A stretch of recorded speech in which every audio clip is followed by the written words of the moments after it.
I'm Jolene Wynn, and this is the Porn Addict's Wife podcast, episode number 251, Cheating on Yourself. If your husband is struggling with a pornography problem and you want some help with it and you are not finding the resources that you like, you are in the right place. My name is Jolene Wynn. I am a certified life coach. I am an active member of the LDS faith, and I am the wife of a former porn addict.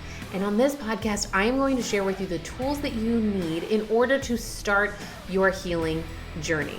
This is where I'm going to show you how to dive deep into intentional living, how to rekindle connection with your spouse, how to manage all that emotional turmoil that you're feeling, how to break the addiction cycle that you have to your husband's addiction, and tell you all of the ways to do that and start healing.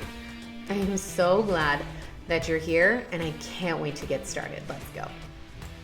Hello, my ladies. Good morning. How are you? I hope you guys had a great weekend. I'm already having a great day because I just got off of a one-on-one coaching call. I love my one-on-one coaching calls, and I actually have a few spots left if you want to join one-on-one coaching. I'll put a link in the show notes so that you can sign up. And I just got off a call with a client, and one of the things that was so fun about it is she was telling me about her weekend, about the hard things, and we coached all around them. And then I said, I want you to notice, not only did you have hard things happen this weekend, but I want you to notice all of the times that you conquered those hard things. She was talking about times that were triggering, times that were difficult, times where her thoughts came up, where her brain wanted to remind her of the things that her husband had done. And what she wasn't seeing was all of the times where she's actually put into place all of the tools that she's been working so hard on over the last few months of one-on-one coaching, that she's actually applied those and she overcame and put them into practice. She overcame those negative thoughts. She processed those emotions. She didn't allow her brain to repeat in the same patterns in the same way. She is further along than she was, and all she was seeing was how much of a disaster this weekend was because of all the things that went wrong, and what she wasn't seeing and giving herself credit for was all the work that she had been doing, all the times where she conquered it. And I want to offer that to you guys today, is that I want you to start noticing not just where it's hard, but also where you're already winning.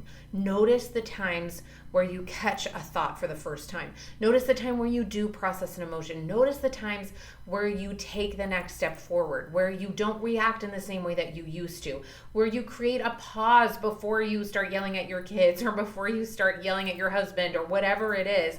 Notice the wins and start stacking them up and recognize how far you've come. And if you want to go even farther, come join me in coaching, either one-on-one or joining my group, and I will teach you and help you apply these so that your progression can skyrocket, okay? I just was so excited I had to share that with you today. I'm so proud of her. She's doing such great work. And today I want to talk to you guys about cheating on yourself. And I thought of this morning when I was at the gym and I was on the treadmill, and I had told myself that I was going to run for 45 minutes. And I got done the running part and I was just kind of cooling down, and I had 3 minutes left, and I was like, that's close enough. And I stopped the treadmill. And all of a sudden I had just had this thought, this awareness that I was cheating on myself in that moment. Okay. And what's fascinating about this is that I was cheating on myself and I didn't even know it. Okay. And tell me if this sounds familiar. Okay. Maybe it's you stopping your workout 3 minutes early. Maybe it's you not tracking that handful of fries that you ate out of your kids' Happy Meal. Maybe it's you not honestly looking at the truth when your husband makes an observation about how you're showing up in your marriage. Maybe it's when you take exception and get defensive when you hear something on a podcast, rather than taking a look at why that's so triggering for you. Maybe it's telling yourself that you're doing everything that you possibly can when what you really mean is that you're doing everything that you know how to do and that you've tried already. Okay? Maybe it's when you're telling yourself that you're doing your best, when what you're really doing is just what you're familiar with. When you lie to yourself, about your efforts, about what you're doing, about what's possible for you, you are cheating on yourself, on the future version of you that you're trying to become, on the version of you that you want to become, on creating that version of your life that you want to have. You are cheating on yourself. You are cheating on that version of you. And here's how this is possible, is that version of you, that future version of you who has already overcome these things, that already is the person that you want to be, she's not here yet. She's different from you. You have all the potential. She's in there inside of you. The potential to become her is in you. And yet, she's outside of you. Otherwise, you would already be her. Does this make sense? And so when you don't do the things that she would do, you're cheating on yourself when you tell yourself you're doing them. Okay? It's not just not doing them that makes it cheating. It's like, okay, I can say that the future version of me works out for 45 minutes a day, 6 days a week, okay? If I know that I'm not her yet, totally fine. The discrepancy is not an issue. The problem becomes when I say I'm doing everything that I can. I'm doing 45 minutes a day when I'm not really. When I fully know that I'm stopping my workouts 3 minutes early. That is cheating. And the problem is that those 3 minutes, while just taken singularly as single moments and events, don't seem to matter all that much. They accumulate over time. Like if I get out a calculator right now and I do some math, okay, if I miss 3 minutes of a workout 6 days a week times how many weeks are in a year? I don't even know, 52? It's 936 minutes of working out that I have cheated myself on just by not taking those 3 minutes a day. Does this make sense? And that's what we're missing out. And this is just an example. Okay, so this came up for me. My husband and I were talking last night, and it was not my fun conversation. This was a conversation where I cried because he was bringing up something, an interaction that we had, and he was sharing his side of the story, and it hurt my feelings, okay? It's totally fine. It happens. But what I sat there and recognized, I sat there and I gave myself a moment and said, can I allow myself to see the truth of his observation, even though I don't want to see it? If I don't allow myself to see the truth of that observation, I am cheating on myself. I am cheating on myself by lying to myself, saying that there's absolutely no truth. And maybe it's not 100% accurate because, again, he's seeing it through his lens and I'm seeing it through mine. But can I allow myself the opportunity to take off my lens, to put his lens on and see if there's any truth? And even if there isn't any truth, it's still how he feels. It's still how he's interpreting things. And can I allow myself the opportunity to see it and acknowledge it, as painful as it is, so that I can become a better version of myself? When we know that there's something that we can work on and we're not doing it and we're telling ourselves that we are, that's when you're cheating on yourself. I'll give you guys another personal example. Obviously, this has been a lot on my mind, okay? I was thinking about my business. I was thinking about all of you ladies and everybody that I want to reach and everybody who I haven't reached yet. And I was telling myself, I have been doing everything that I possibly can to move my business forward, to reach more women, etc. And then I came across a Instagram reel from a business guru that I follow, Alex Hormozi, who is amazing. And he has this clip where he's sharing his thought. He said, if you're making less than $1 million, then you should be spending the first 4 hours of every single day letting people know that you exist. And I don't know if you guys know this yet, but I haven't made $1 million, okay? I know that might sound shocking, okay? So I was like, oh my gosh, it was a gut check moment where I said, I have been telling myself that I have been trying absolutely everything, but have I been spending the first 4 hours of every single day making videos, creating content, publishing things to let people know I exist? No, I haven't. And in that moment, I sat there and I said, oh my gosh, obviously, I am not doing everything that I possibly can. Not because of his standard, but because I took that standard and I said, even if I don't use this exactly, am I actually doing everything that I possibly can to get my message out there? And the answer, honestly, is no. Okay? And that's when, if I'm telling myself that I'm doing everything I possibly can and I'm not, then I'm cheating on myself. And that's what I have been doing. And it's hard to sit with those answers and those realizations because we like the stories that we tell ourselves. We like to sit with the answer of like, no, I'm doing everything that I possibly can, because then we also get to have self-pity, and self-pity feels really good. Self-pity is where we say, this is too hard. I'm doing everything I possibly can. There's nothing more I can do. This isn't my fault. If only circumstances would change and things would be different.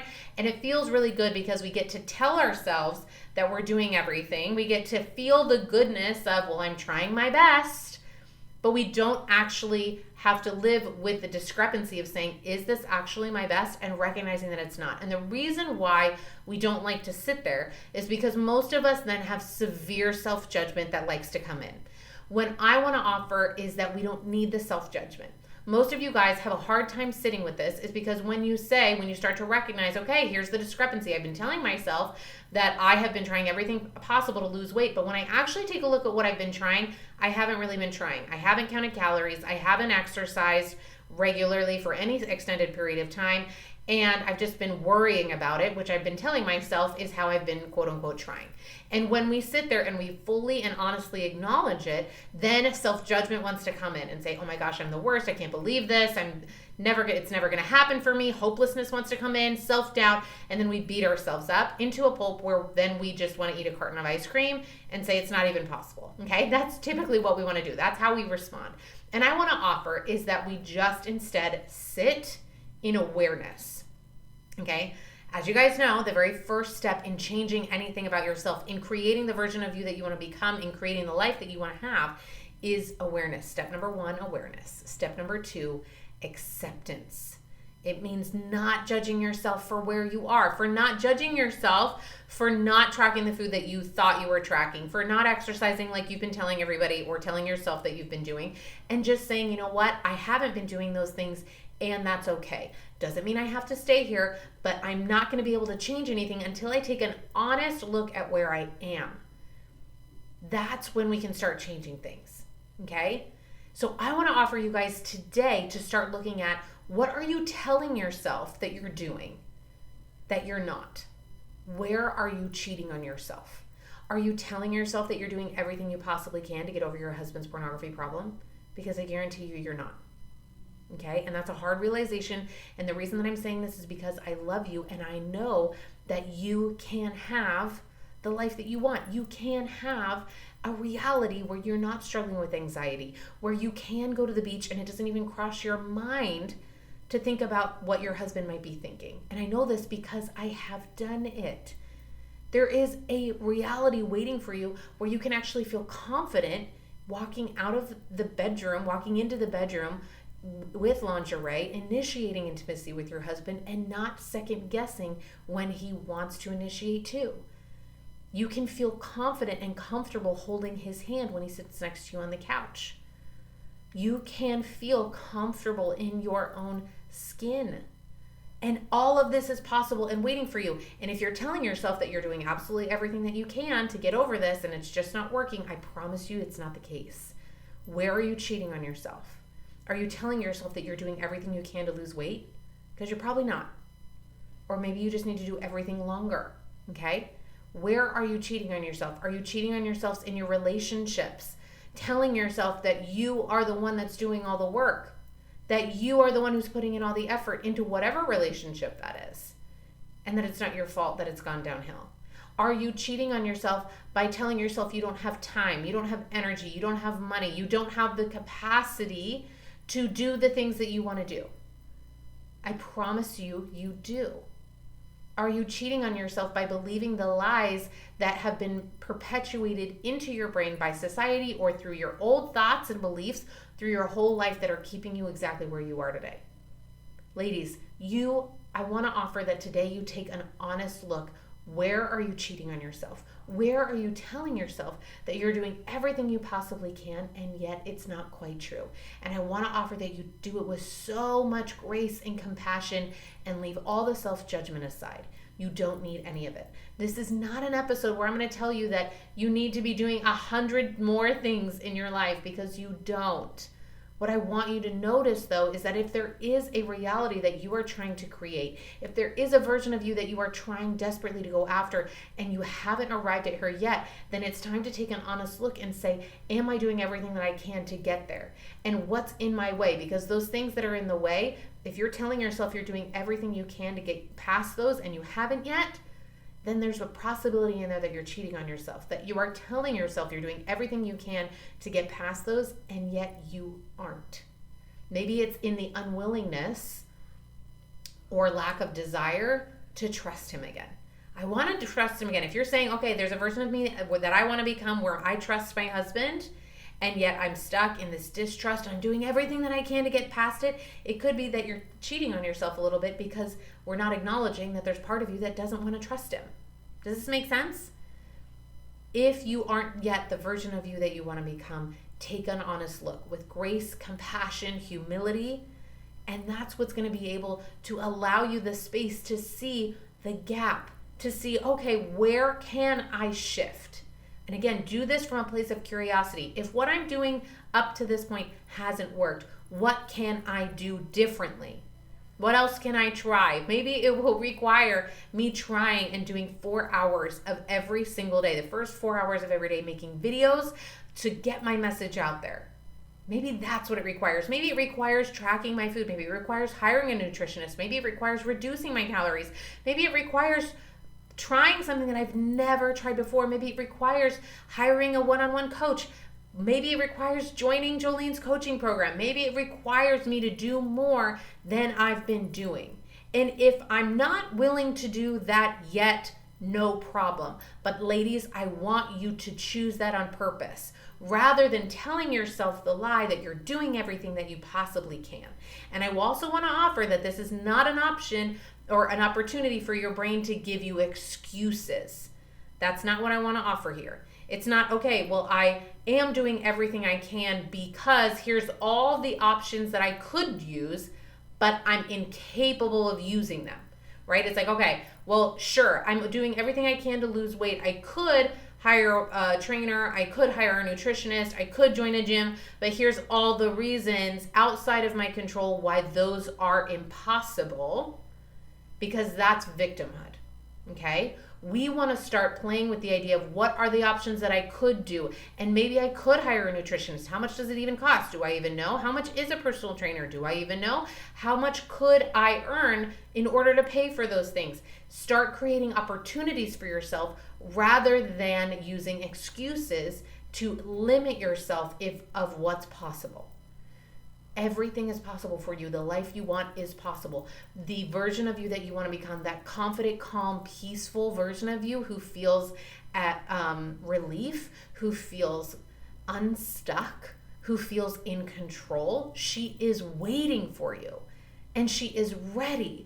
And she's right on the other side of everything that you're telling yourself that you're doing that you're not. Stop cheating on yourself, and your life will progress exponentially, and the version of you who you want to become will be inevitable. I love you ladies so much, and I know that that version of you that you want to become, she is waiting right on the other side of everything you're scared to touch. Come work with me. I'll help you out. I love you ladies so much, and I'll see you guys next week on a brand new episode. So take care.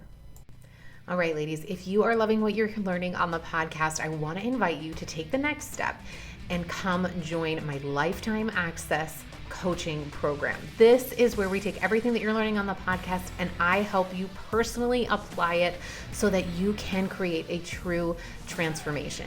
This is where you're going to learn how to actually process that emotional pain and finally let it go so that you can be free from it once and for all. This is where you learn how to become in control and confident in facing the future so that you never have to worry about what happens next. Head to my website, jolenewynn.com, and sign up today. You will get lifetime access, and I'm going to help you one-on-one on all of the calls. I can't wait to see you there.